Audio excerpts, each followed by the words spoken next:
Pemirsa, meski polisi sudah menangkap 15 orang dalam kasus penculikan dan pembunuhan terhadap Kepala Cabang Pembantu Bank Pemerintah Ilham Pradipta, motif penculikan dan pembunuhan kasus tersebut belum terungkap. Benarkah korban diculik dan dibunuh untuk menutupi kejahatan finansial?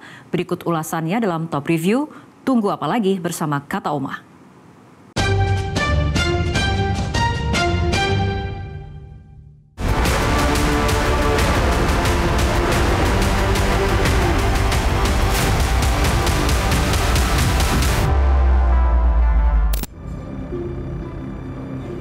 Kasus penculikan dan pembunuhan Kepala Cabang Pembantu Bank Pemerintah Ilham Pradipta memasuki babak baru.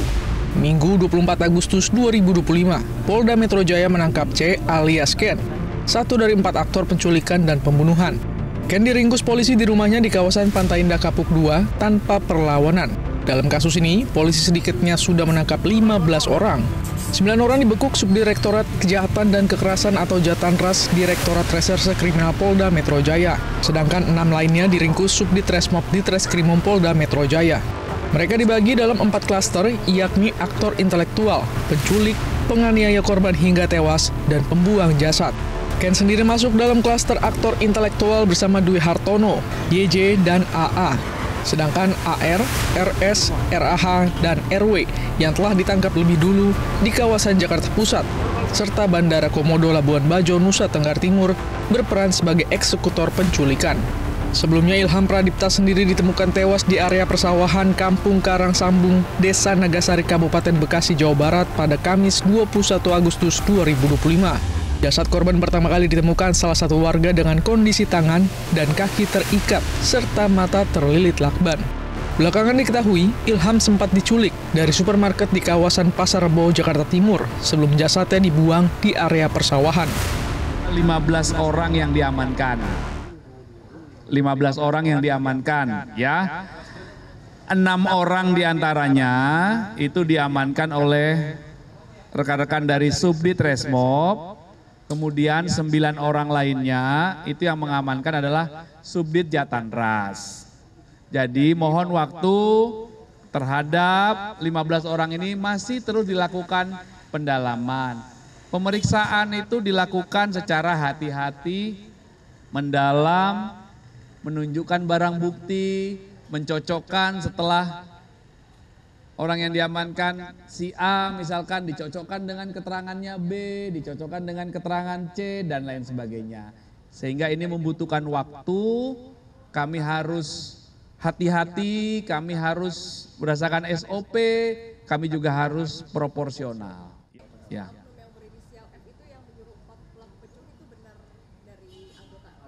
Nanti kami pastikan ya, kami belum ada info dari tim. Di sisi lain, pihak kuasa hukum tersangka penculikan dan pembunuhan Kepala Cabang Pembantu Bank Pemerintah Ilham Pradipta, AT, RS, RAH, dan RW mengungkap adanya dugaan keterlibatan oknum aparat berinisial F.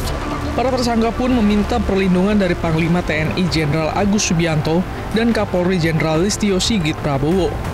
Kami dari pihak keluarga sudah minta perlindungan hukum ke Panglima TNI. Kami juga sudah minta perlindungan hukum ke Kapolri karena ada dugaan oknum seperti itu. Nah, oknumnya dari mana kami tidak tahu, tapi ini masih dugaan. Klaster ketiga itu yang melakukan eksekusi.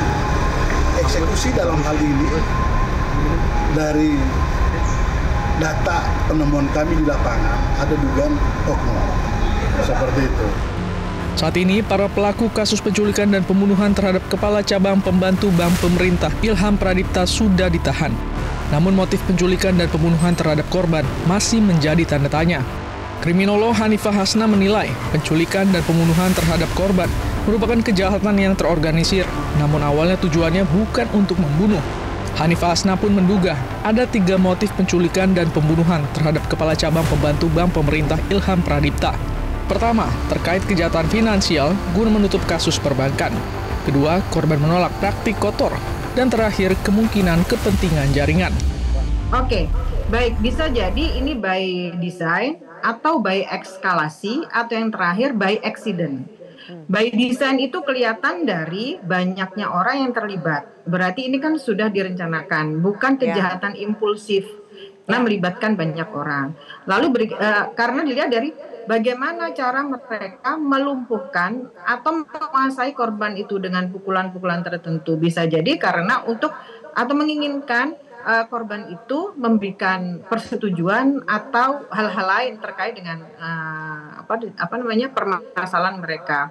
Lalu ketika tidak bisa memberikan yang diharapkan oleh para eksekutor, akhirnya naik eskalasinya, gitu. Jadi bisa terjadi by accident karena awalnya didesain hanya untuk melumpuhkan, tetapi karena tidak mengikuti polanya sehingga terjadi pembunuhan. Kalau kita melihat profesi dari korban sendiri, sangat memungkinkan ini kejahatan finansial. Bisa jadi karena untuk menutup kasus perbankan gitu ya. Yang kedua bisa jadi karena ini silencing key person, bahwa korban ini adalah seseorang yang menolak praktek-praktek kotor. Yang ketiga ada kepentingan jaringan. Jadi bukan dendam pribadi, tapi ada sekelompok orang atau orang pribadi atau nasabah yang mungkin memiliki permasalahan sehingga dendamnya itu terjadi dan mengakhiri hidup. Satu lagi ada pressure untuk akses uang. Karena korban ini sebagai alat paksa untuk menggerakkan akses atau membuka akses tertentu demi kepentingan pelaku. Mantan Kabar Eskrim Polri Susno Duaji menyatakan motif penculikan dan pembunuhan terhadap Kepala Cabang Pembantu Bank Pemerintah Ilham Pradipta harus bisa diungkap karena kasus ini sudah masuk dalam tindak pidana pembunuhan berencana. Apakah akan mempersulit kalau ada oknum? Saya kira tidak. Sepanjang daripada aparat penegak hukum pada institusi tersebut, dia benar-benar ingin mengungkap kasus ini dan benar-benar ingin membersihkan institusi daripada orang-orang yang akan mengotori institusi tersebut. Nah, tadi dengar penjelasan Mbak Sylvia bahwa dari polisi militer katanya sudah bertindak, itu bagus sekali. Makin cepat makin bagus, tapi hendaknya adakan koordinasi dengan pihak Polri yang sebaik-baiknya supaya motifnya terungkap jelas. Gitu. Apakah memang DH yang sudah ketangkap itu sebagai penyandang dana dan memang dia yang bermasalah dengan korban ataukah masih ada di atasnya lagi? Nah, yang jelas ini siapapun yang tertangkap, siapapun yang menjadi otaknya, ini adalah tindak pidana pembunuhan berencana. Jadi hukumnya sangat berat. Kang Asep lah yang akan bahasnya nanti, bisa hukum mati. Kalau hukum mati itu masih bisa dilaksanakan di Indonesia. Bagus, ini untuk diungkap ya. Yang jelas bahwa tidak mungkin kalau ini untuk menghapuskan hutang ya. Kenapa? Kalau menghapuskan hutang di bank dengan cara membunuh tidak mungkin gitu. Karena apa? Hutang itu sampai kapanpun kalau di bank pasti tercatat sampai kapanpun catatannya nggak akan hilang. Publik tentu menunggu benar tidaknya dugaan keterlibatan oknum aparat dalam kasus penculikan dan pembunuhan terhadap Ilham Pradipta, termasuk menanti kerja polisi dalam menguak motif kasus penculikan dan pembunuhan itu.